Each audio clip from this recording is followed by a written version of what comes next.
Hello everyone, welcome to my channel. My name is Tom. I just want to say a big thank you to everyone that's been engaging in my content recently. It's been a big shock. After a video I posted over a year ago, I've now got over 1,000 subscribers, which is mental. I didn't think that would ever happen, so thank you very much for that. I thought I'd do a video just describing the letters that I got from Ian Brady. Now, for those of you people who don't know, Ian Brady was probably one of the most notorious serial killers in English history, bar Jack the Ripper, obviously.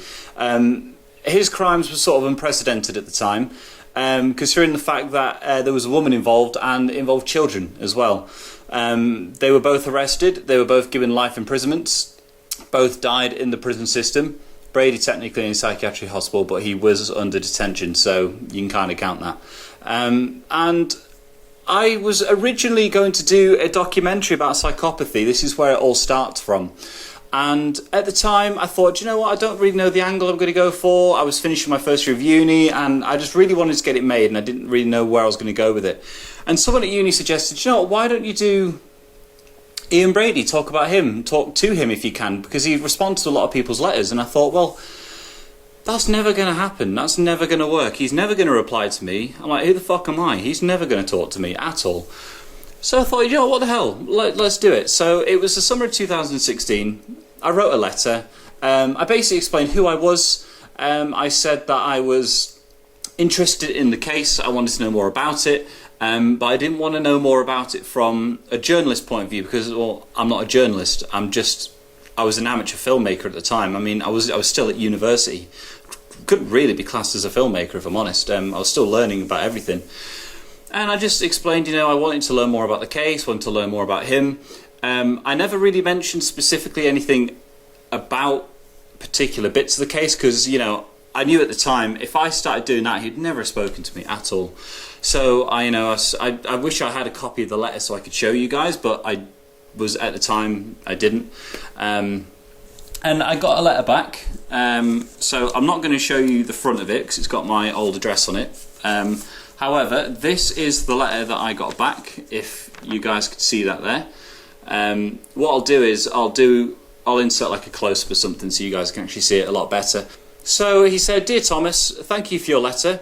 You say that you are well aware of my highly documented case, by which I take it you are also acquainted with all of my written testimony and documents, widely published diversely throughout the internet, particularly from the 1990s onward."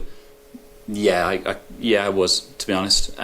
Second, a more comprehensive thesis on criminal psychology is contained in my book, The Gates of Janus, widely published and translated, brackets 2001, and recently republished. It has, fortunately, been text for university classes. I didn't read his book, simply because it wasn't in my university library. And it said, third, I halted all social visits and phone calls from 1998 to the present, when the NHS/DOA trusts turned Ashworth into a regressive top security prison. We all know he didn't like the place, let's just put that out there. He really didn't like it. He basically claimed that he was in prison. Well, technically you are. I mean, you did kill children, and you know you do deserve to be there. And that situation still stands and shall never change.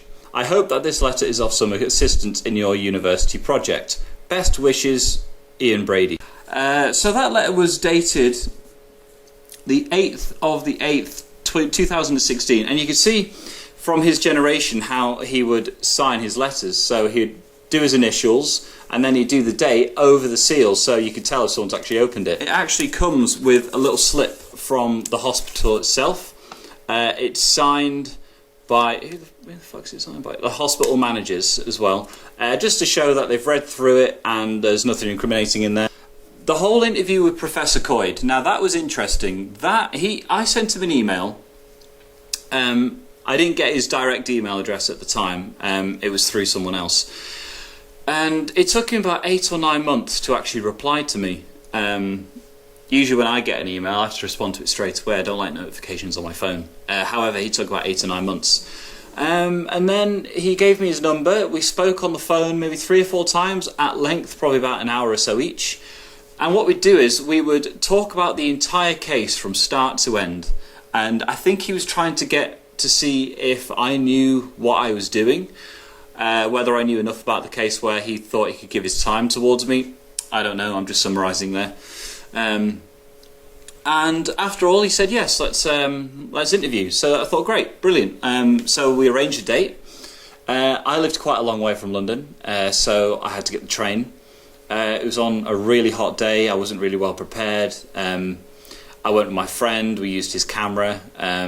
So just for context, I was still learning at the time. I'm still learning now, if I'm honest. I mean, this angle's probably crap, but I'm shooting it in my house at the minute. So at the time, still learning, still trying to get everything sorted. And he wasn't the first interview I did that day for that documentary about Ian Brady at the time. I'll go into that later on. So we arrived at his house, and he wasn't answering the door. And I thought, right, does he know that he knows I'm coming today, surely? And then one of his neighbours came down and they thought we were just some troublemakers and they were wondering what we were doing. I said, well, we're looking to see Professor Coy. Turns out he'd broken his Achilles heel at the time, or something to do with his Achilles heel. He basically was in crutches and a cast. And that's why it took him a while to answer the door. So then we went up to his flat. We spoke to him for maybe half an hour before we actually did the interview. So the half an hour beforehand, what we did is we actually spoke about the case again. So not only did we have 3 or 4 hours worth of conversations on the phone about the case, we then needed to talk about it in person. I think he was still grilling me. I don't know what it was, whether he was trying to psychoanalyse me, wondering what I was wanting to do with all this. And then he decided to get himself prepared, get himself ready. Fun fact, he was wearing like really bright coloured shorts at the time. You could see he was all dressed up in a suit, but that's it. He was wearing nice shorts and stuff because it was a really hot day. And then the video itself, we spoke for maybe half an hour. We filmed some bits afterwards, but for legal reasons I can't show any of that because, well, I'm not going to go into it, but I can't. And then we left. We then interviewed Fred Harrison. He was the journalist in the 1980s who broke the story that Ian Brady had actually murdered Pauline Reed and Keith Bennett. We spoke to him in a park. We got to meet him at the tube station. He then gave us a lift in his car. He was a very nice man. We spoke for probably about 30 minutes again. That interview I would love to upload, but like I said, I was still learning at the time. The microphone quality was not the greatest. It was also very windy. I still didn't understand all that stuff. Bear in mind, I wasn't even studying filmmaking at university. Let's just put that out there to start with. I was just learning as I go. I wish I could try and release that interview. Maybe I'll interview him again. Who knows? So yeah, the Professor Coy interview. So, as I said, this video is a thank you for everyone who's watched that. I just want to say I'm glad everyone is enjoying the interview. I will admit my questions did sound quite robotic at the time. I was reading from a piece of paper that I had written down. I was also incredibly nervous in front of him because he kept grilling me about questions and stuff, and I think that was probably just to put me at ease, the fact that I'm here, I know what I'm talking about, it's fine, but I was incredibly nervous. That's why my questions did sound robotic. I did see a couple of comments about that, so I just wanted to put that out there. That wasn't intentional. Also, as it was for a documentary, you guys were never supposed to hear my questions. They weren't supposed to be public at all or anything like that. But I had to take my documentary down. It had about 150,000 views at the time on my channel. However, I did use some things without permission. I should have done. I should have asked. That's another basic thing that I didn't learn at the time. Putting someone's name in the credits and saying that that is theirs does not mean that you have their permission to use it. I know that now. I know that now because I was contacted by someone, I won't say who. He basically said, you've used my things, what you can do about it, and I just said I'll take the video down. I don't want any of that hassle. So yeah, that documentary was maybe about 45-50 minutes long, and I started filming it. It was before Brady had died, and I finished it. It was released a year after his death, so he died in 2017, so I released it in 2018, so about 6 years ago. But yeah, I was very proud of it at the time. I'm probably rambling if I'm honest. You guys probably have turned off by now, but yeah, I'm just rambling a little bit. It's very rare that I get to talk about this sort of thing. I don't really talk about Ian Brady a lot. I prefer not to, but as a thank you for you guys, you know, watching my content, I thought it's best if I just, you know, say a thank you. It means a lot. It really does. It really does mean a lot. So yeah, I was speaking a bit robotic in the questions, and the whole window shut in. I thought I'd just keep that in. It just makes it a bit more authentic. Some of the questions I could have gone into a bit more detail with him. However, I just decided I wanted to, as you guys were not supposed to hear the questions anyway, I wanted to ask questions which were specific to the angle of my documentary. If I just wanted to have a whole general view of Ian Brady, I would have just asked as many questions as I could. However, we were on a tight schedule. We did have a train to catch to go back home. We didn't have a whole lot of time with Professor Coy. But yeah, it was just sort of specific to my documentary. So if there's people who want to know more and I didn't ask why, ask this sort of question, that's why. So I do apologise. Hopefully in the future, if I could do more of these interviews with other psychiatrists or anyone associated with people like this, I will do that. If you guys want to see any more interviews like that, who would you like me to interview? I'll try my best to try and get in touch with them and try and see what I can do with them. I think that would be a really good idea. It would be good content for the channel, and I think it'd be quite interesting from a forensic psychiatric point of view. But yeah, I think that'd be good. I'd really enjoy that actually. So that is what he sent me. I'll open it up.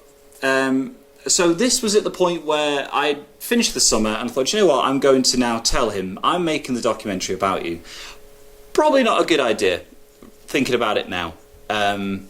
Again, I was a bit naive, it went behind the ears, I still didn't know anything about filmmaking at the time, I just wanted to get it done. And of course, I'd never spoken to a serial killer before. Who really speaks to serial killers apart from psychiatrists, really?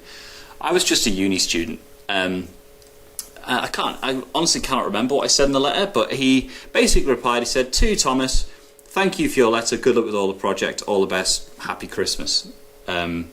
Yeah, that's basically it. And again, it came a bit better. But yeah, that is basically my my correspondence with Ian Brady. That was on the 28th of November 2016, that was when that one was sent to me. So yeah, that is basically my story with Ian Brady. The letters were interesting, I still have them, obviously. I am kind of wanting to get rid of the letters, if I'm honest. I don't really want to keep them anymore. I kind of had to have a little bit of a break from filmmaking after I made the documentary. It was just all a bit too much, researching it all, speaking to people.